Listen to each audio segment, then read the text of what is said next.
kita sekalian, hari ini saya akan sampaikan firman Tuhan dengan tema hiduplah dalam kebenaran Injil kasih karunia. Nah, mari kita baca firman-Nya dari kitab 3 Yohanes pasal 1 dari ayat 2. Ini yang mula-mula saya baca, saudara ya. 3 Yohanes pasal 1, dan sering disebut hanya ayatnya saja karena dia hanya satu pasal saja. 3 Yohanes ayat 2. Saudaraku yang kekasih, aku berdoa semoga engkau baik-baik dan sehat-sehat saja dalam segala sesuatu, sama seperti jiwamu baik-baik saja. Nah, dalam terjemahan yang berbeda, saudaraku, yaitu literatur internasional literatur, dikatakan, hai yang terkasih, berkenaan dengan segala sesuatu, aku mendoakan engkau agar menjadi makmur dan ada dalam keadaan sehat sebagaimana jiwamu menjadi makmur. Nah, ini saudaraku, Rasul Yohanes menulis surat kepada orang-orang Kristen di dalam pelayanan seorang gembala jemaat yang bernama Gaius. Ya, inilah gembala sidangnya yang dikirimi surat ini, saudaraku, namanya Gaius. Dan isi surat daripada Rasul Yohanes ini, saudara-saudaraku yang kekasih, aku berdoa semoga engkau baik-baik atau makmur. Itu dari dalam terjemahan yang berbeda. Jadi baik-baik itu diterjemahkan makmur. Ya, itu pengertiannya. Baik-baik dan sehat-sehat saja dalam segala sesuatu, sama seperti jiwamu baik-baik saja.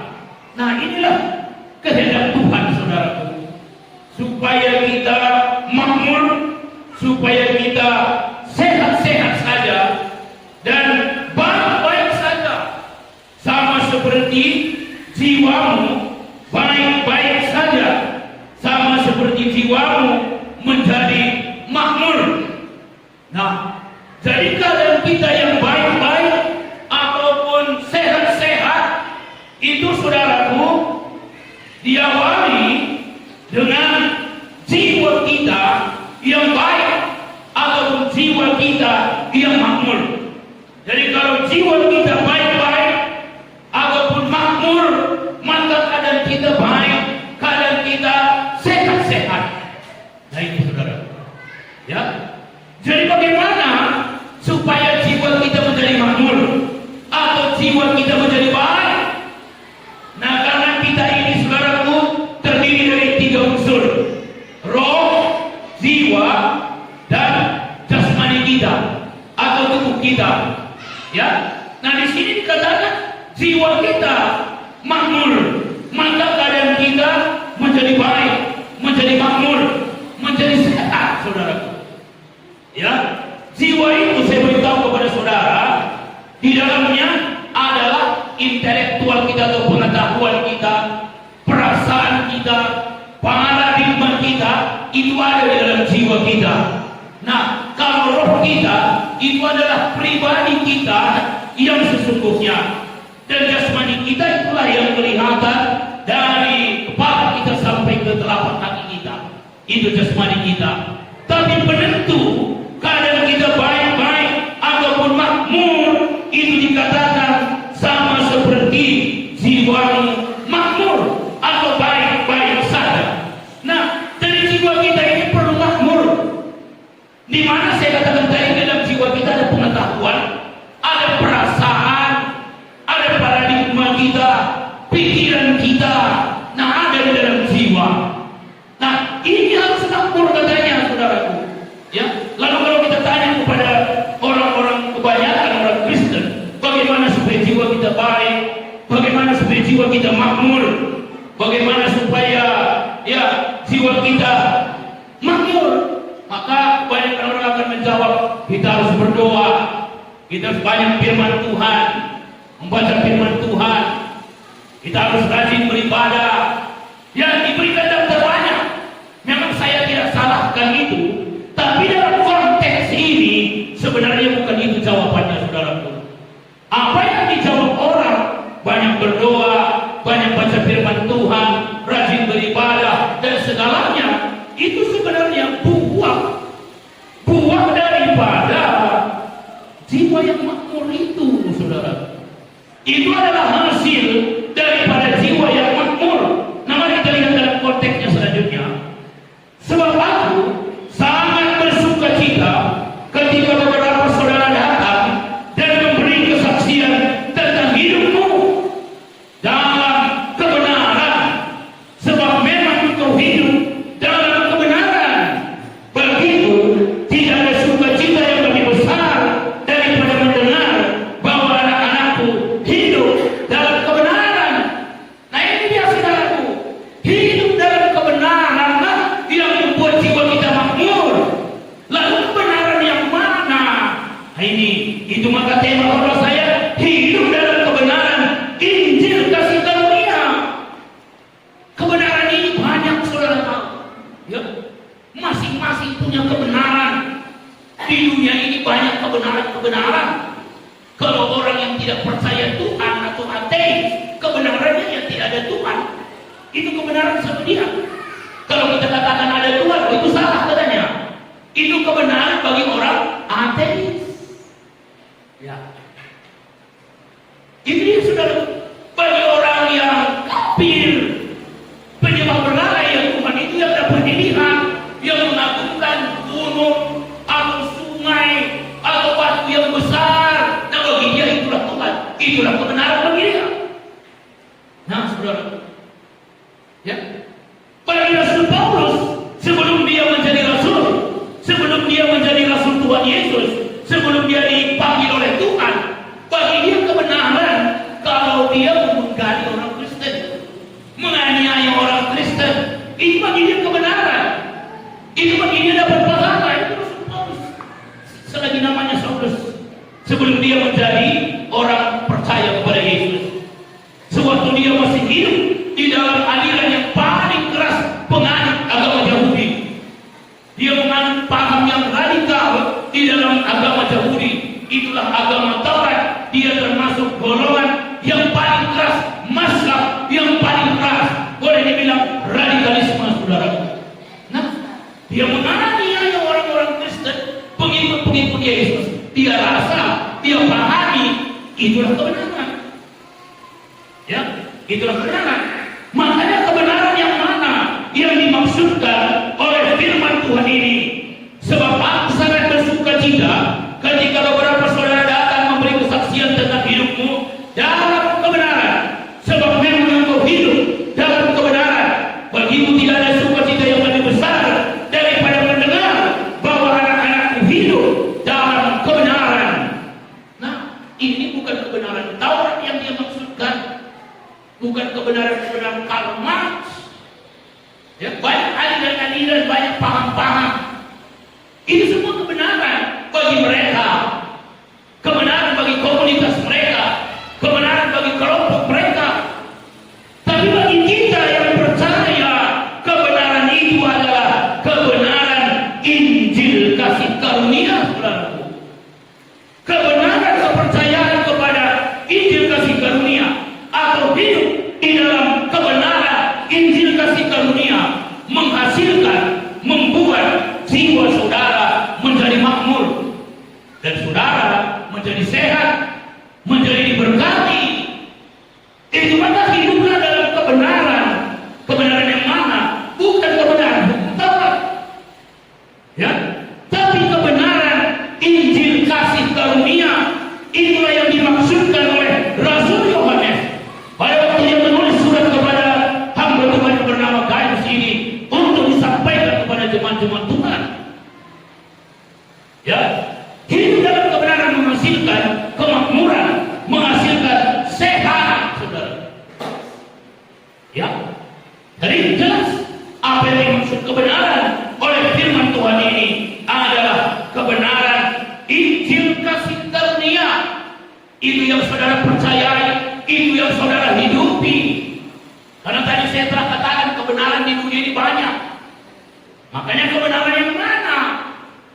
Ya, Paulus sebelum dia mengenal Injil kasih karunia, dia hidup dalam kebenaran Taurat, dalam aliran yang paling keras, sehingga menganiaya orang-orang Kristen. Dia rasa, dia pikir itu adalah kebenaran, itu adalah pahala, saudaraku. Tapi setelah dia mengenal Injil kasih karunia, apa yang dia dulu pikir kebenaran itu adalah sapa. Itu dia katakan, saudara. Nah, dan kebenaran yang sesungguhnya adalah kebenaran Injil kasih karunia, kebenaran yang diberikan oleh Yesus Kristus kepada kita, bukan karena perbuatan kita. Ya, mari kita lihat, saudaraku, di dalam kitab Efesus 1 ayat 7.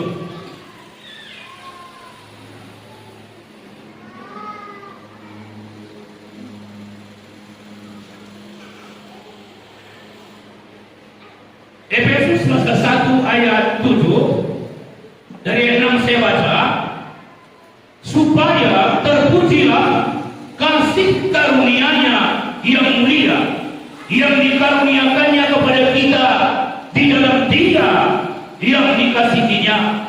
Sebab di dalam Dia dan oleh darah-Nya kita beroleh penebusan, yaitu pengampunan dosa menurut kekayaan kasih karunia-Nya.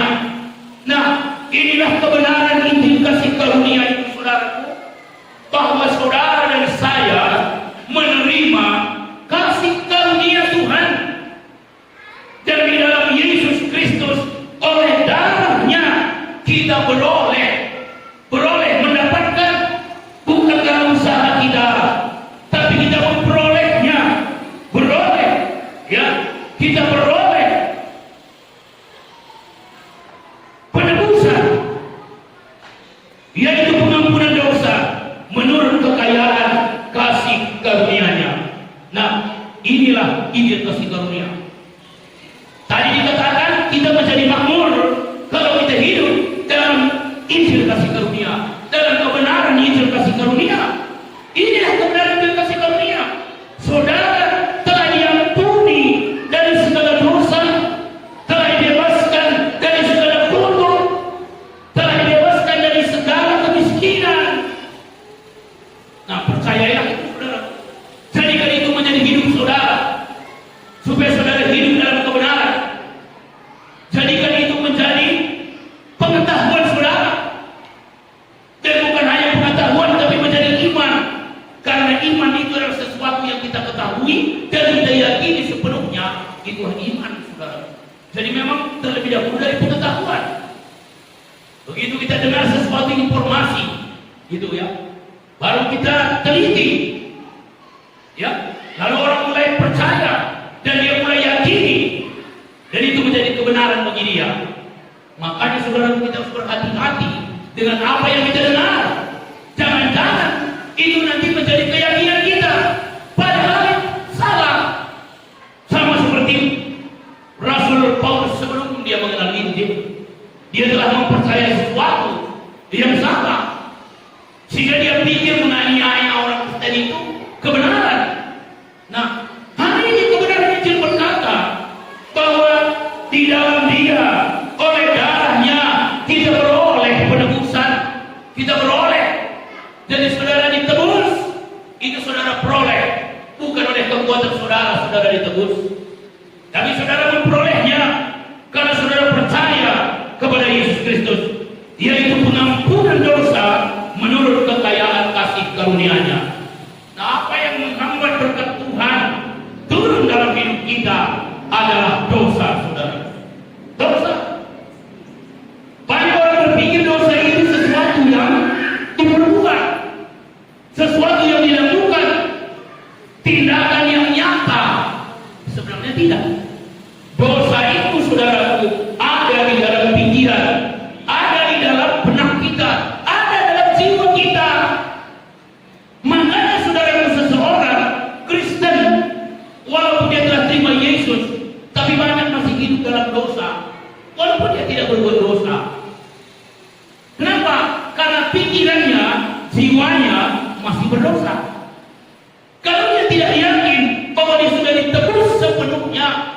dia tidak yakin semua dosanya sudah diampuni, sebenarnya masih hidup dalam dosa. Dan itulah membuat jiwanya tidak makmur.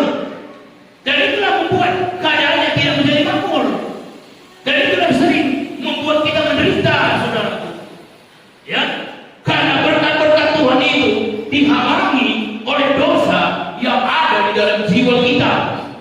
Nah, itu maka saudaraku, ya, buang kepercayaan yang salah, kepercayaan yang keliru, yang tidak sejalan, yang tidak sesuai dengan Injil kasih karunia. Injil kasih karunia berkata, sebab di dalam Dia dan oleh darahnya kita beroleh penebusan, yaitu pengampunan dosa menurut kekayaan kasih karunia-Nya. Nah, banyak orang Kristen salah berpikir, itu membuat jiwanya tidak makmur, saudara.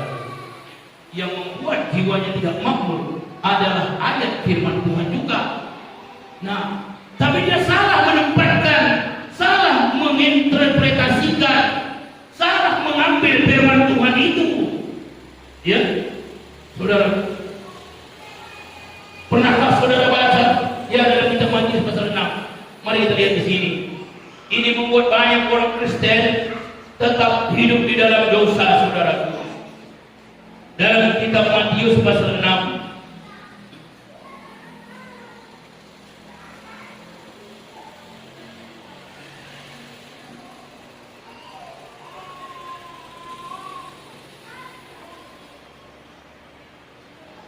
ayat 14, karena jikalau kamu mengampuni kesalahan orang, Bapamu yang di sorga akan mengampuni kamu juga.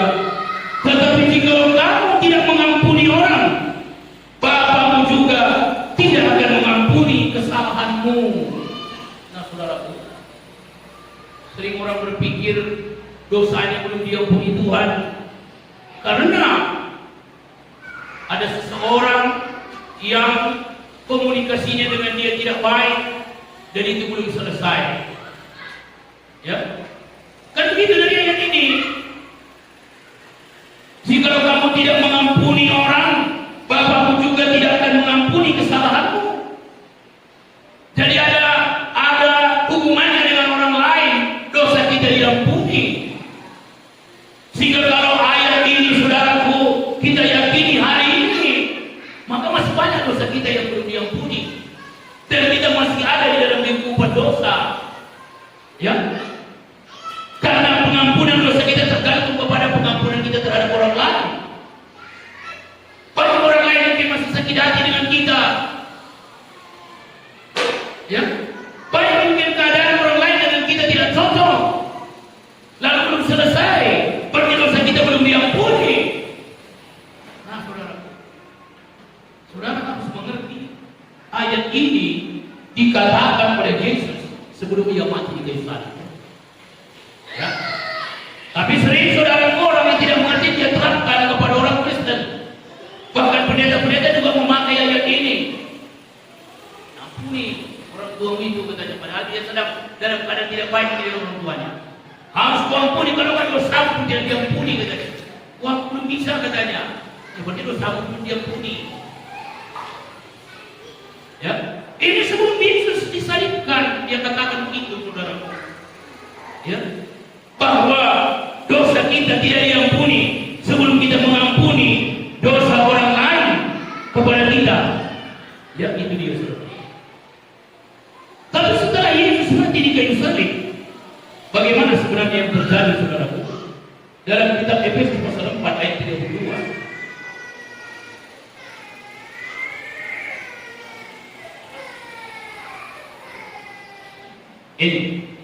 Ini setelah Yesus mati di kayu salib.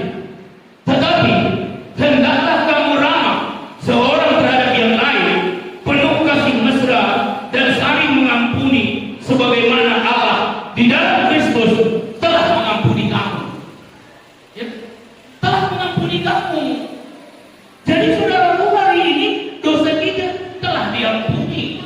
Dan waktu saudara percaya dosa saudara telah diampuni, maka dengan mudah saudara mengampuni orang lain.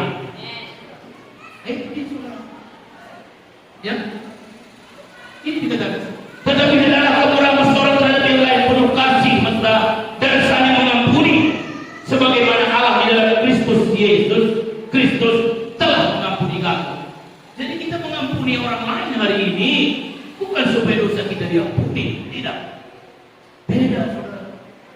Inilah yang kasih karunia itu. Saudara mengampuni orang lain bukan supaya dosa saudara sudah diampuni. Dosa saudara sudah diampuni. Sudah. Dan waktu saudara percaya dosa saudara sudah diampuni, maka dengan mudah saudara akan mengampuni orang lain. Saudara akan mudah ramah tamah dengan orang lain. Saudara tidak menjadi orang berbada. Ya. Saudara akan dipenuhi oleh Tondi Perbadia, bukan oleh Tondi Permada. Tondi Perbadia. Ya. Kalau kita tahu semua dosa kita sudah diampuninya, kita dipenuhi dengan Tondi Perbadia, bukan Tondi Permada. Ya. Makanya percaya dosaku sudah diampuni Tuhan. Yakin sepenuhnya, maka jiwa saudara menjadi makmur dan saudara menjadi sehat-sehat dan berkat Tuhan turun dalam hidup saudara. Karena dosa itu yang menghalangi berkat Tuhan turun dalam hidup kita. Ya, jadi percaya semua dosa saudara sudah diampuni, semua kesalahan dan pelanggaran saudara sudah diampuni, dan saudara memiliki hubungan yang baik dengan Tuhan. Orang sudah diampuninya semua dosa kita. Orang di antara kita dengan Tuhan tidak ada lagi titik pemisah. Karena dikatakan di dalam kitab Yesaya, yang menjadi pemisah antara engkau dengan Tuhan adalah dosamu. Sehingga dia tidak bisa mendengar doamu, sehingga tangannya tidak sampai menjangkau engkau, sehingga telinganya seperti tidak mendengar doamu. Karena ada titik pemisah, yaitu dosa antara engkau dengan Tuhan. Dosa itu memang menjadi titik pemisah. Tapi apa saudara?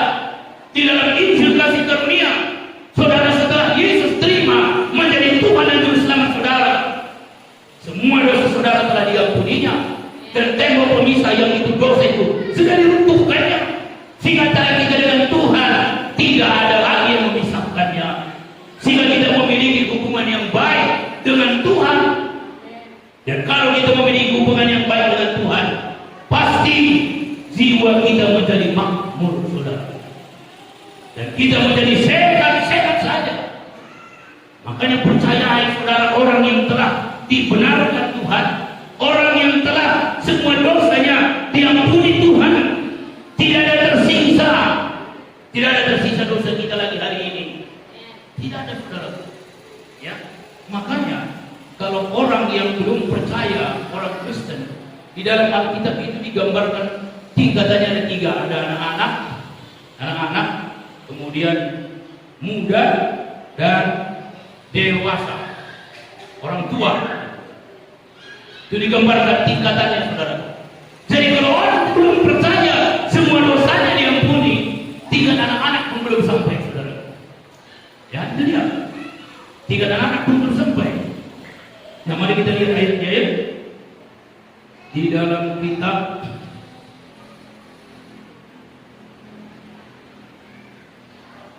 Satu Yohanes pasal 2.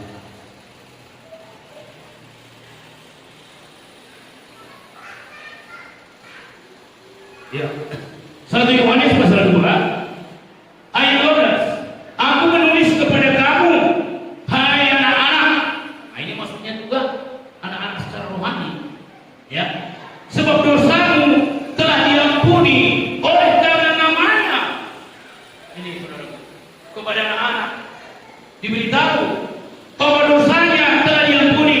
Aku menulis kepada kamu, hai anak-anak, sebab dosamu telah diampuni oleh karena namanya. Dia beritahu dosamu sudah diampuni. Ya. Dan selanjutnya ada kepada bapak-bapak, lalu ada kepada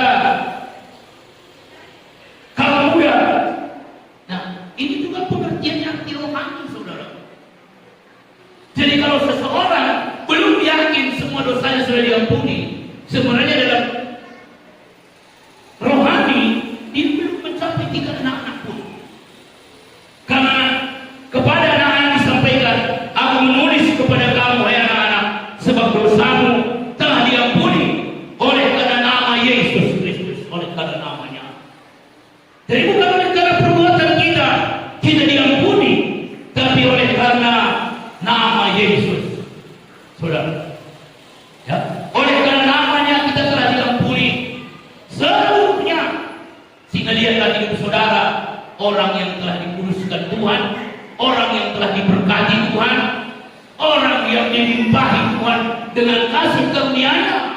Lihat hidup kita seperti itu. Itulah artinya hidup dalam kebenaran. Ya, itulah artinya hidup dalam kebenaran. Saya baca lagi dalam kitab 1 Petrus pasal 1.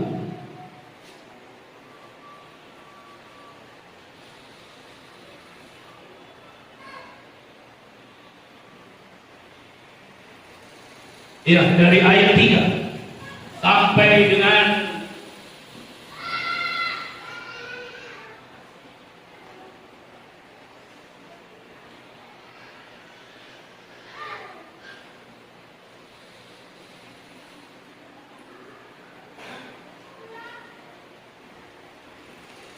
ayat 3 saya baca. Terpujilah Allah dan Bapa Tuhan kita Yesus Kristus, yang karena rahmat-Nya yang besar telah melahirkan kita kembali oleh kebangkitan Yesus Kristus dari antara orang mati kepada suatu hidup yang penuh pengharapan, untuk menerima suatu bagian yang tidak dapat binasa, yang tidak dapat cemar, dan yang tidak dapat lain, yang tersimpan di sorga bagi kamu, yaitu kamu yang dipelihara dalam kekuatan Allah karena imanmu, sementara kamu menantikan keselamatan yang telah tersedia untuk dinyatakan kepada akhir zaman. Nah, saudaraku, bagaimana kita bisa memiliki keyakinan untuk menerima janji-janji Tuhan ini kalau kita tidak yakin bahwa kita telah dibenarkan Tuhan? Tidak mungkin. Tidak mungkin, saudaraku. Kita tidak memiliki keyakinan untuk menjadi pewarisnya Tuhan, pewaris berkat-berkat Tuhan, kalau kita masih memiliki pandangan yang negatif tentang diri kita terhadap Tuhan, saudara. Ya, itu maka buang segala pandangan yang keliru, pandangan yang negatif tentang diri saudara terhadap Tuhan. Tapi milikilah pandangan yang baik, yang positif, sebagaimana Tuhan memandang saudara dan saya. Tuhan berpikiran baik tentang kita. Dia tidak ada berpikiran murka tentang kita. Dia tidak ada berpikiran penghukuman bagi kita. Dia tidak ada berpikiran negatif bagi kita. Dia tidak ada berpikiran untuk mengutuk kita. Tidak ada sama sekali, saudara. Itulah Tuhan yang kita kenal, Yesus Kristus. Dan itu semua kita peroleh dan Dia berikan kepada kita secara gratis oleh karena kasih karunia-Nya. Itu waktu tadi dikatakan supaya terpujilah kasih karunia-Nya dari selama-lamanya sampai selama-lamanya. Semua itu adalah kasih karunia-Nya. Ya, tapi sekarang masalahnya orang-orang Kristen sulit untuk percaya bahwa semua dosa sudah diampuni. Sulit masuk di dalam jiwanya, sulit masuk di dalam paradigmanya. Sulit, saudara. Itu maka saudara perlu terus dengar Injil, ulang-ulangi Injil kasih karunia, baca Injil kasih karunia, ucapkan Injil kasih karunia kepada diri saudara, supaya meresap kepada jiwa saudara, sehingga meresap kepada jiwa kita. Karena itu menghasilkan kemakmuran dalam hidup kita, saudara. Menghasilkan kesehatan dalam hidup kita. Ya? Menghasilkan kesehatan dalam hidup kita. Hidup dalam kebenaran Injil kasih karunia, bukan hidup dalam kebenaran Taurat. Hidup dalam kebenaran Injil kasih karunia. Yakin sepenuhnya saudara dan saya orang yang sangat-sangat dikasihi Tuhan, dan setitik pun tidak ada pikiran negatif Tuhan terhadap kita. Tidak ada. Sepenuhnya pikirannya positif kepada kita. Ya, itu saudara. Dan itulah kebenaran yang dimaksudkan oleh Rasul Yohanes tadi, yang dia tulis surat kepada penatua yang bernama Gaius untuk disampaikan kepada jemaat Tuhan. Aku berdoa supaya engkau makmur sama seperti jiwamu makmur. Aku berdoa supaya engkau sehat-sehat sama seperti jiwamu makmur atau baik-baik saja, katanya. Itu saudara. Ya, jiwa menentukan kondisi kehidupan kita. Jiwa menentukan bagaimana kita menerima janji-janji Tuhan dalam hidup kita. Ya, makanya jiwa kita harus baik. Bagaimana jiwa kita baik? Hidup dalam kebenaran, itu tadi dikatakan. Kebenaran apa itu? Kebenaran Injil. Banyak juga orang berdoa, tapi doanya bagaimana? Tiap-tiap hari, saban hari minta ampun dosa. Berarti dia tidak percaya bahwa semua dosanya sudah diampuni. Banyak orang berdoa tiap hari untuk mengaku dosa, karena dia percaya oleh pengakuan dosa, dosanya diampuni. Memang ada ayatnya bahwa jika kamu mengaku dengan mulutmu, kau mengakui dosa-dosamu, maka dosamu diampuni. Tapi itu sebenarnya untuk orang-orang gnostik yang tidak percaya manusia ini berdosa. Itu adalah gnostik itu, saudara. Bukan kepada orang Kristen dia percaya begitu, dia berkata begitu. Kalau kepada orang Kristen dia berkata semua dosamu sudah diampuni. Hanya anak-anakku, ketahuilah dosamu sudah diampuni. Itu dikatakan oleh firman Tuhan. Karena Alkitab ini, makanya kita harus tahu latar belakangnya tulisan itu kepada siapa. Ya, ada kalanya dia berkata kepada orang-orang yang bukan Kristen. Lalu pendeta mengatakannya kepada jemaat. Padahal tulisan itu, firman itu bukan kepada jemaat atau orang Kristen. Akhirnya orang Kristen terimalah itu sebagai kepercayaannya, saudara. Tidak. Kepercayaan kita, semua dosa kita sudah diampuninya satu kali untuk selama-lamanya. Oleh kasih karunia-Nya kita telah dibenarkan dengan cuma-cuma. Semua dosa kita telah Dia hapus dan kita telah dibenarkannya. Ya, kita telah dibenarkannya. Jadi jangan pernah berpikir saudara berbuat baik supaya saudara dibenarkan Tuhan. Jangan pernah berpikir saudara datang beribadah supaya saudara diselamatkan Tuhan. Itu salah. Saudara datang beribadah, saudara memberikan persembahan saudara, bukan tujuannya supaya saudara diselamatkan, bukan tujuannya supaya dosa saudara sudah diampuni. Tidak bisa itu memberikan pengampunan, tapi karena saudara sudah diampuni, saudara sudah diselamatkan, dan buahnya adalah kita beribadah, kita memuliakan Tuhan, kita melayani Tuhan. Itu kebenaran Injil, saudara. Kalau orang berbuat sesuatu dengan tujuan supaya dibenarkan Tuhan, supaya dia diselamatkan Tuhan, itu kebenaran hukum Taurat. Ya, jadi bedakan Injil kasih karunia dengan kebenaran-kebenaran lain. Dan kebenaran Injil kasih karunia yang membuat kita makmur, yang membuat kita selamat di dunia dan di kekekalan. Itu maka hiduplah dalam kebenaran Injil kasih karunia. Injil kasih karunia itu bahwa kita telah dibenarkan, semua dosa kita telah dihapus. Itu maka puji Tuhan, muliakan kasih karunia-Nya. Ya, muliakan kasih karunia-Nya. Perkataan janji-janji Tuhan bagi kita. Katakan bahwa saudara adalah ahli warisnya Tuhan. Katakan bahwa saudara orang yang berkenan di hadapan-Nya, bukan karena perbuatan saudara, tapi karena perbuatan Yesus di kayu salib. Itu sangat menyenangkan hati Tuhan. Itu sangat memuliakan Tuhan, karena kita mengagungkan karya-Nya, saudara. Itu memang hari ini hiduplah dalam kebenaran Injil kasih karunia. Jadikan ini menjadi tema dalam jiwa saudara. Kebenaran yang aku percayai, kebenaran yang aku yakini, kebenaran yang aku hidupi adalah kebenaran Injil kasih karunia. Apa itu? Semua dosaku sudah dihapus oleh Tuhan. Aku telah diperkenankan Tuhan. Aku telah dijadikan menjadi anak-anak Tuhan. Aku orang yang diberkatinya.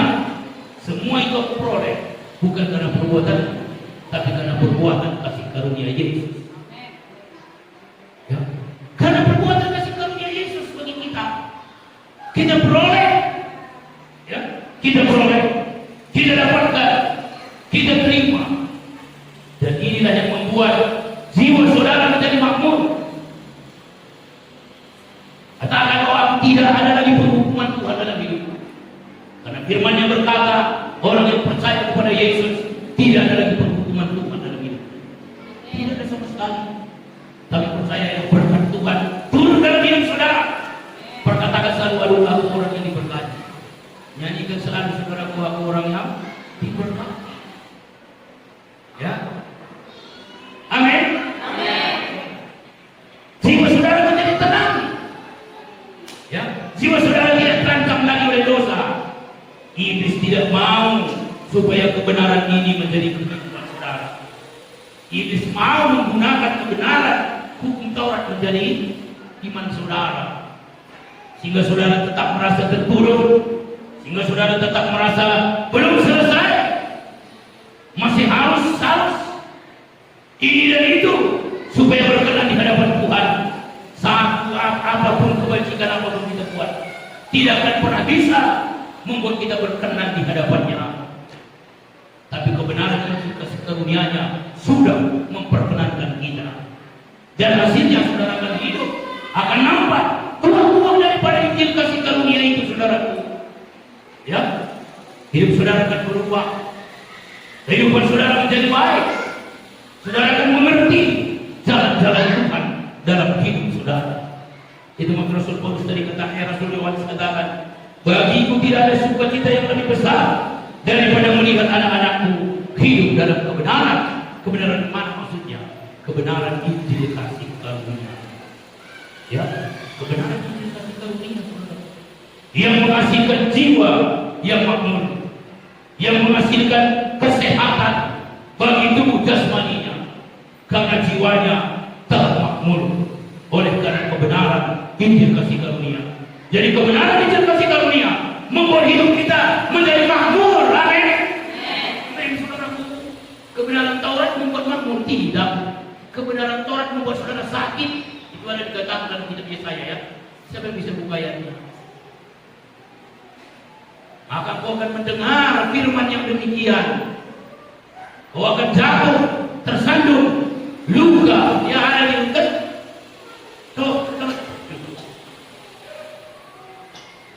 Itu firman kemenangan juga.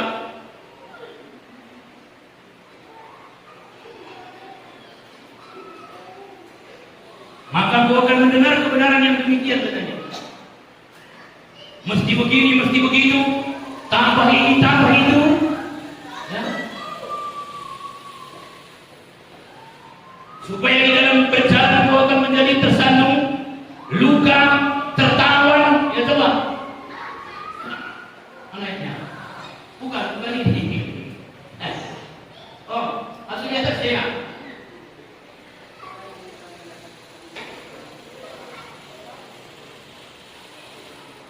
Karena ada dikatakan, saudaraku, inilah tempat peristirahatan, tapi mereka tidak mau mendengarnya.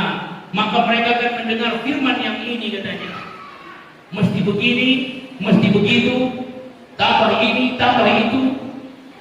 Supaya di dalam berjalan mereka tersandung, terluka, tertawan.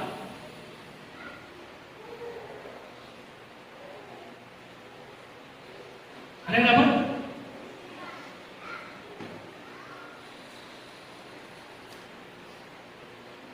Coba. Kebenaran juga, saudaraku. Ya. Ada yang dapat? Ya, ini dia. Coba lihat Yesaya 28. Oke. Yesaya pasal 28. Ya. Mulai dari ayat 11 ya. 11 nih. Dari 11. Sungguh oleh orang-orang yang berlogat ganjil dan orang-orang yang berbahasa asing akan berbicara kepada bangsa ini. Dia yang telah berfirman kepada mereka, inilah tempat perhentian. Berilah perhentian kepada orang yang lelah. Inilah tempat peristirahatan. Coba saudara ingat, firman siapa lagi ini? Firman Yesus di dalam kitab Matius pasal 11 ayat 28. Ya, marilah kepadaku semua yang letih lesu dan berbeban berat, aku akan memberi kelegaan kepadamu. Inilah firman Injil kasih karunia. Sebenarnya sudah dinubuatkan ini dalam Yesaya pasal 28 ayat 12 ini tentang Yesus yang datang memberikan perhentian kepada mereka dari segala usaha mereka, dari segala jerih mereka untuk mendapatkan kebenaran Tuhan, untuk mendapatkan perkenanan Tuhan. Karena Taurat itu adalah dengan perbuatan, dengan jerih lelah, dengan daya upaya untuk berkenan kepada Tuhan. Dan dinubuatkan di sini, saudaraku, berhentilah dari itu semua, kata Yesus dalam kitab Matius 11:28. Ya, berhentilah dari itu semua. Marilah kepada aku yang telah letih lesu, berbeban berat, karena agamamu, karena kepercayaanmu. Itulah Taurat ini, saudaraku. Datanglah kepadaku, aku akan memberikan perhentian kepadamu. Ayat 12 ini sebenarnya bernubuat tentang Matius 11:28. Tetapi apa yang terjadi? Tetapi mereka tidak mau mendengarkan. Mereka menolak firman Injil kasih karunia. Nah, ayat 13. Maka mereka akan mendengarkan firman Tuhan yang begini. Firman Tuhan juga kan. Nah, inilah firman Tuhan, hukum Taurat itu, saudara. Harus ini, harus itu. Mesti begini, mesti begitu. Tambah ini, tambah itu, supaya dalam berjalan mereka jatuh terlentang sehingga luka, tertangkap dan tertawan. Inilah kebenaran Taurat yang membuat orang menjadi jatuh, membuat orang tertangkap, ya, terluka, tertawan oleh iblis. Ya, karena mereka tidak mau mendengar, menerima peristirahatan yang ditawarkan oleh Yesus.